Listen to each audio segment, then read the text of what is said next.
So let me say this before I begin. I know most of you all are going to call me a sellout. You're going to say that I'm on the cop side and, I'm a traitor to my own race and all the rest of that garbage, right? But the thing of it is what I try to do is be as non-biased as possible. I try to be fair with everyone. Whatever topic that I'm talking about, I want to talk about the good and the bad. It's 50-50 with me. It's not 60-40, it's not 70-30, it's not 80-20.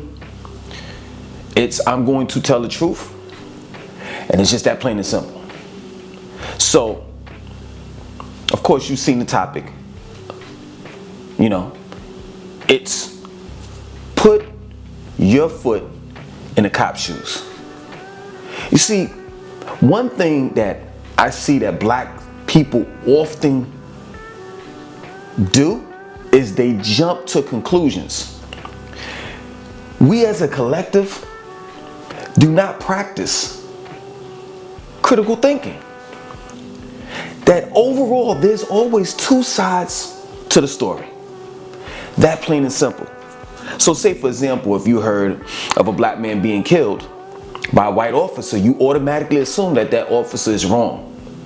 That officer killed that black man because he was being black. He was black. And in some cases, oftentimes, that is the truth. But then there are other cases where it's not. Where that officer did not kill that black man because he was being black or he was black. No, that black man posed a threat towards that officer. And this is the reason why he shot and killed that black man. Not even so much shot and killed that black man, but just shot and killed a man that posed a threat. That plain and simple. Like I can give you one situation that recently happened in Philly. This guy, the mother called the cops on this dude. He had mental problems, right? So she couldn't handle him. They couldn't handle him. He had a knife. He was wielding a knife. He was waving it around. He was a threat to the community as well as his parents. So his mother called the cops to see if the cops can, do something about it. Now, taking heed, a cop is not a psychiatrist, a psychologist. And this is the thing. This is the problem that it's not so much the cops. It's the government. It's your local government that needs to change. And there needs to be, if you're going to have a cop that's going to get a call that a guy is mentally disturbed, he's going to have to go to school for psychology. Other than that, it doesn't make sense. You're going to have someone else to handle that problem out of the police force. So right off the rip, you're calling the wrong person to assist you and help you, because cops are not psychologists. All right, let's get that down the line. Now, the cops get there.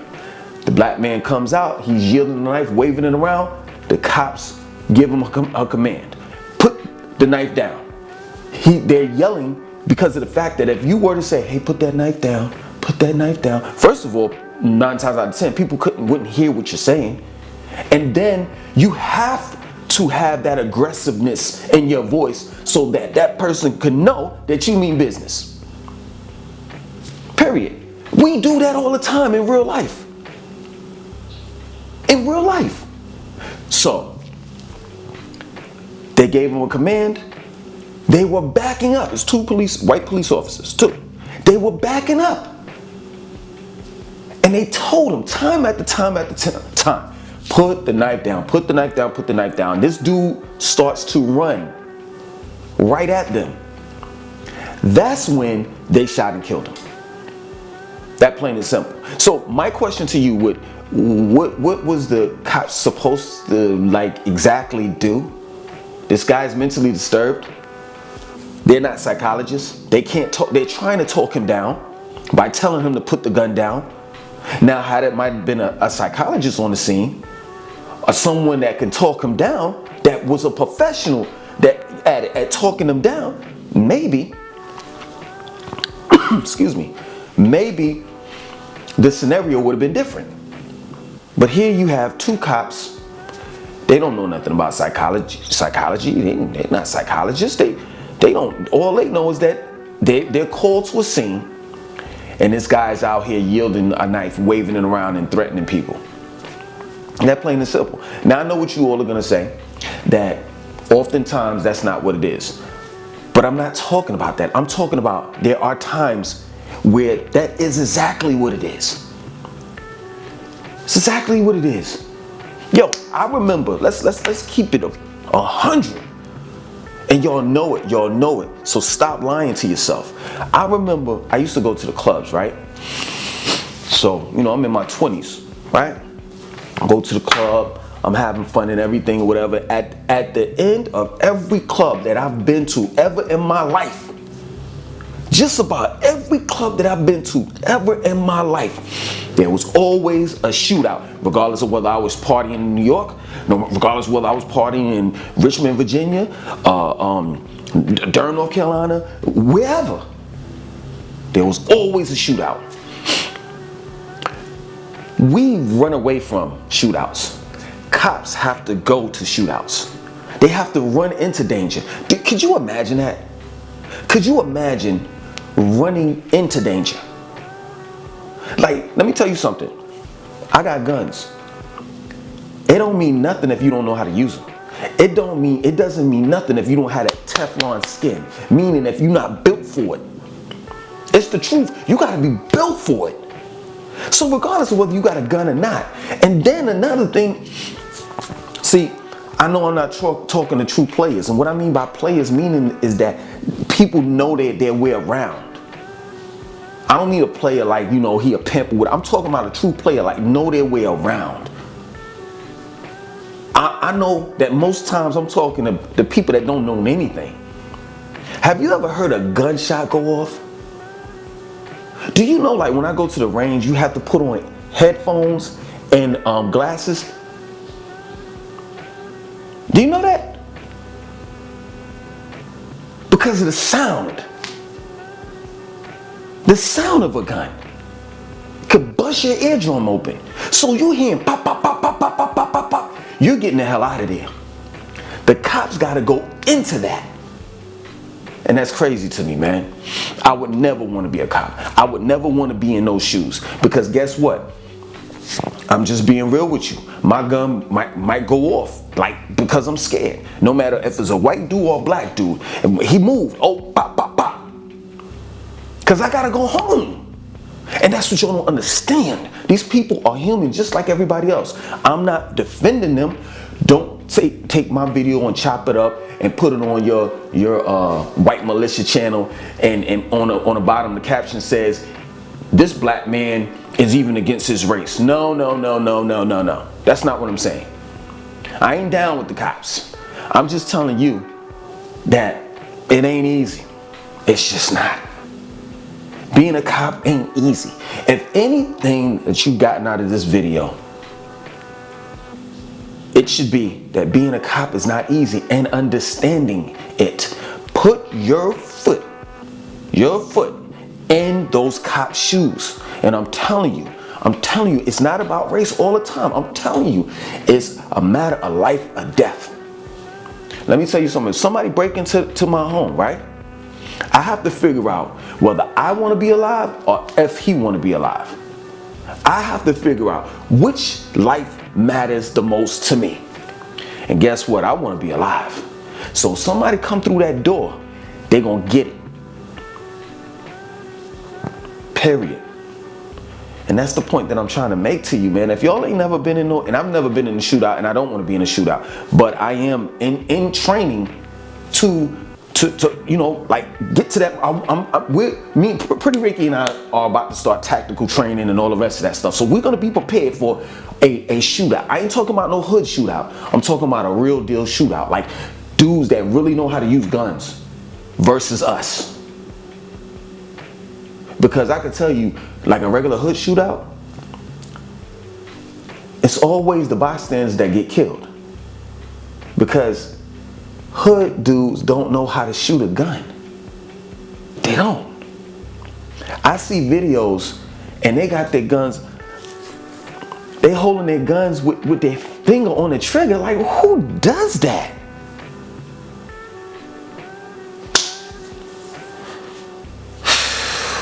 Man, I'm just glad I am who I am. You know, you understand? Like, I'm just glad that I have an understanding that I can sit back and I can rationalize and say to myself, yo, I feel where they coming from. I disagree with these racist cops that shoot and kill black people for no reason, but I understand where they coming from, yo. Not the racist cops. I'm talking about cops that are really sincerely in fear of their life. They have children. They got a wife to go home to. Like, I don't think y'all get it. Just imagine working a job that's dangerous. Not like if you work for Lance Crackers, you going to work and you working on an assembly line. That's not dangerous. You packing cookies in a little square box and wrapping it up. That's not dangerous. But being a cop is. Straight up. And I wouldn't want to be one. Because I'll let off my gun each and every time. Oh, he moved. But he was a Boy Scout. He just moved, man. She moved. She was trying to sell you Girl Scout cookies. She moved, yo. I ain't gonna play that. Yo, man, sometimes, man, we gotta sit back and we gotta really, black people, we don't do that. We're not critical thinkers. Not all the time. Sometimes we are, but not all the time. We are not critical thinkers. We don't deal with the facts. Sometimes when you hear about a black man getting shot and killed by a white officer, sometimes, not all the time, it's because that black man did something. He made a move. He made a move. Like, yo, seriously, let me end it with this. When you get stopped by a cop, all that tough talk and being tough and shit, throw that shit out the window. That cop is trying to make it home, and you want to make it home too. And by you cursing him out, talking about he ain't this and he ain't that, you're getting him mad. You're getting him upset. And just think about it on a street level. You wouldn't want anyone to talk shit to you. So why would you think that he's gonna allow that? You taunting him. You can do what you want to do. I mean, man, all I know is I want to live. That's it. So I'm gonna keep my hand on the wheel. When he gives me a command, I'm gonna turn the car off and all of that pro-black shit. We need our own Black Power, Black Panther. None of that's happening. Officer, what's your name, sir? Officer Larry. Oh, Officer Larry. What else do you want me to do? I'm gonna ask him if my cell phone's right there. Well, I'm gonna be recording it. But you know, if I need to move my cell phone or whatever, excuse me, Officer Larry. I want to move my cell phone. Can I move my cell phone? Can I go inside my glove compartment to get my license and registration? I'm going to ask him that. Because at that point in time, it's just the truth. I have no power and he has the power. That plain and simple. This is a reality. Either you want to be laying in a box with your internal organs out and your blood drain out of your body, and the mortician is decorating your face so you can look like you're asleep at your funeral? Or do you want to go home and play your PS5 because you just got that? You make up your mind. Other than that, my name is Langston2092. I want you to like, comment, subscribe, and definitely share. Yeah, share. Share it. Comment. I definitely want to hear what y'all have to say about this particular subject.